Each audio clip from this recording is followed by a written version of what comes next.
run 1 lap, we have the first caution flag. Run 9 laps, we got 3 cars in the garage. There's just no grip at all.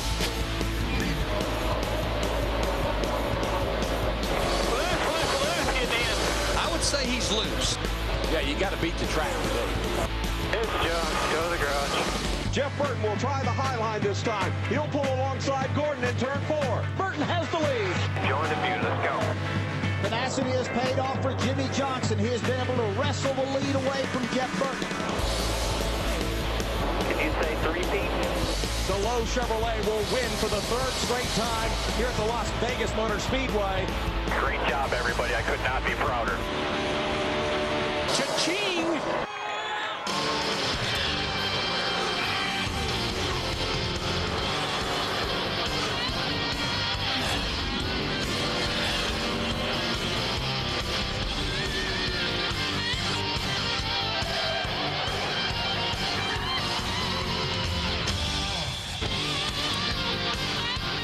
Hi, everybody. Welcome to our 3rd edition of Inside Nextel Cup for the 07 season. With our panel of experts, we're going to review the UAW Daimler-Chrysler 400 at the newly reconfigured Las Vegas Motor Speedway, which was the source of a fair bit of discussion over the weekend. Let's meet the panel. Greg Biffle is now officially on board as a regular here. We'll have you most every week of the season. We're glad you're here, and we wish you'd have done better yesterday. Yeah.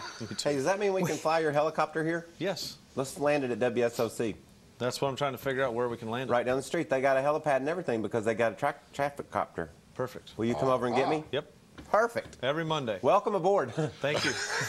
They're even more happy to have Yes. you now. Kenny Schrader had to race his way in and hit the wall trying, and we're going to get into the details of how and why that happened in a minute.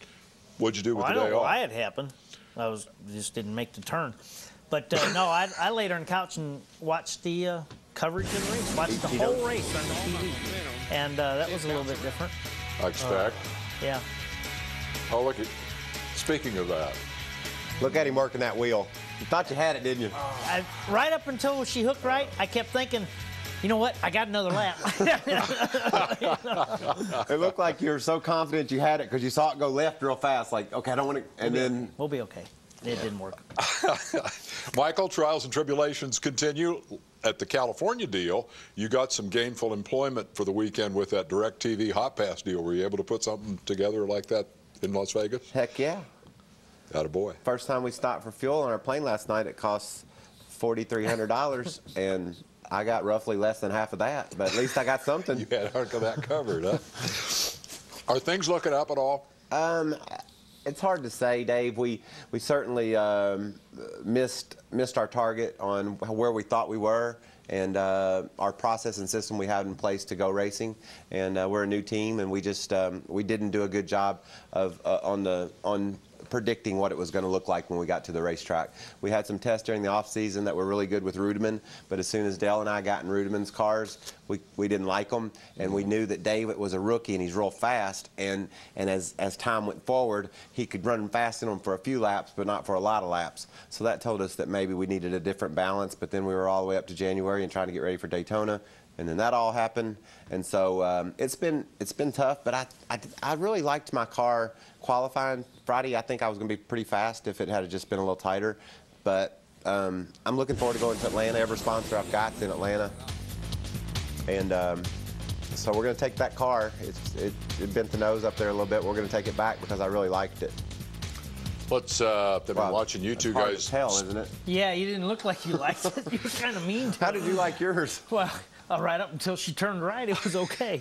There was a lot of that going on, and the headline that everybody expected yesterday, I think, was Rex Marr reconfigured Las Vegas Motor Speedway. In fact, the NASCAR.com headline was driver skill saved Vegas from big embarrassment, because in reality, the record that was set yesterday was records not for cautions, but rather for lead changes in different leaders of the race. Well, I need to explain something to you.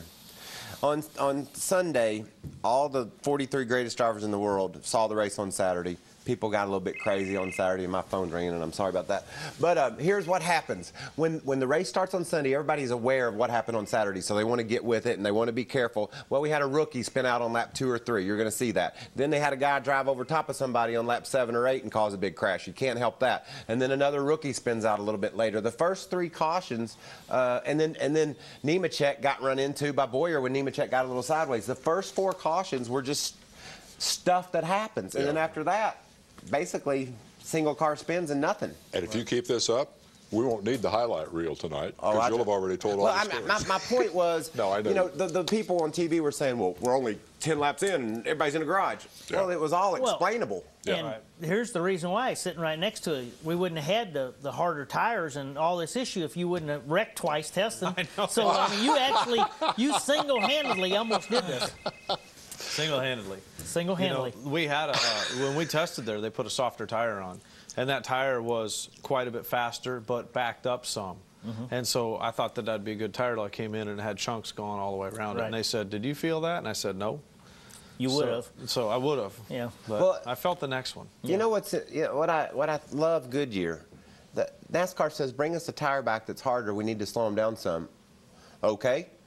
That's what they said to do. That's what we're going to do. And Goodyear catches the brunt of the blame. How's it their fault? They're just doing simply what they were told to do. I think there's a Tony Stewart connection in there somewhere. They're in a no-win situation. They bring the tire they had. We have some tire failures because it's not hard enough for the track. Everybody yells at them. They come back with a tire that's good. We have no tire issues.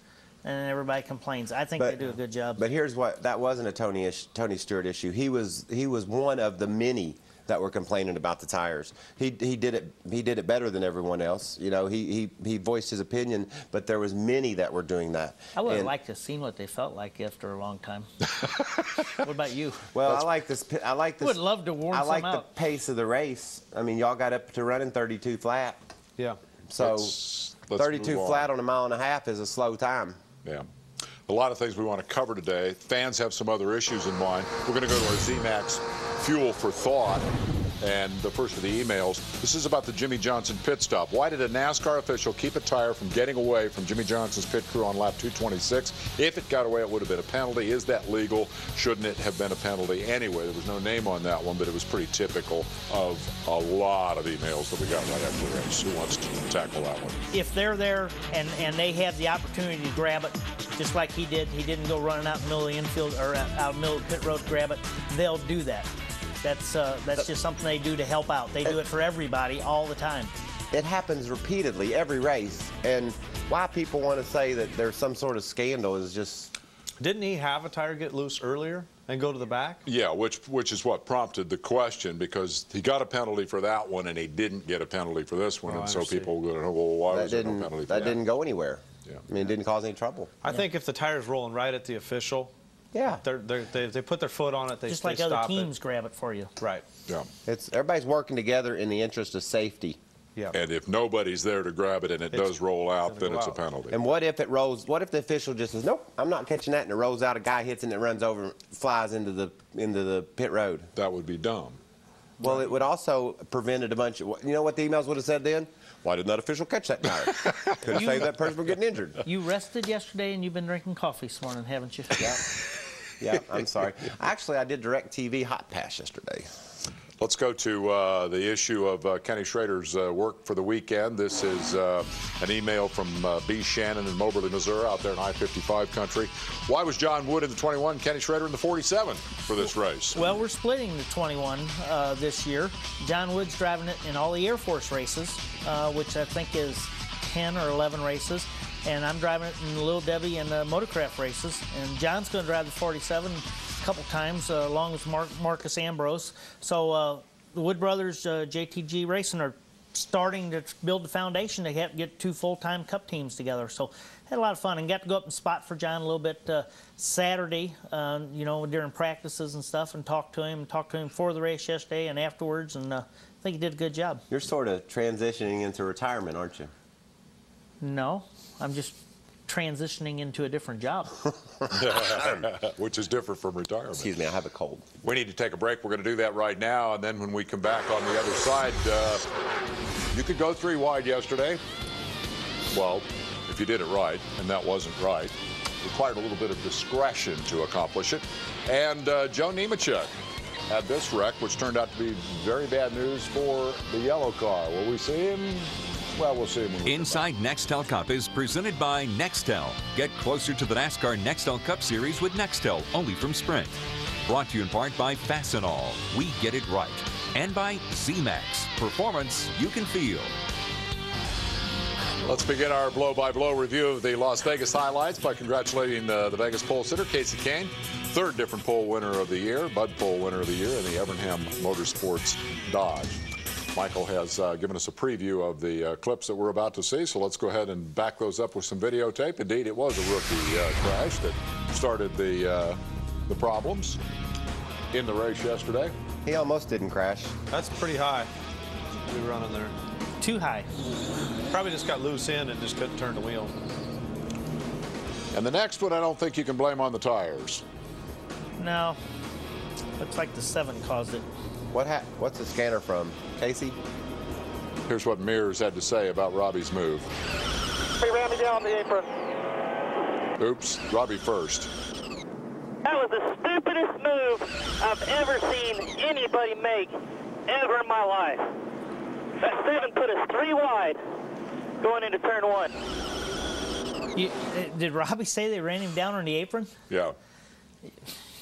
Didn't quite look like that. It looked like it got tight getting into 1. The thing was, is you can't. Got tight.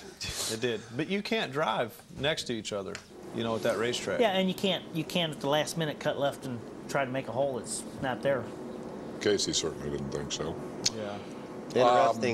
Interesting in-car comments, I thought. One of them thought that someone ran him on the apron. Another one thought that it was the stupidest thing he'd ever seen. Who you siding with? It looked pretty silly. Looked kind of silly. That's pretty gentle.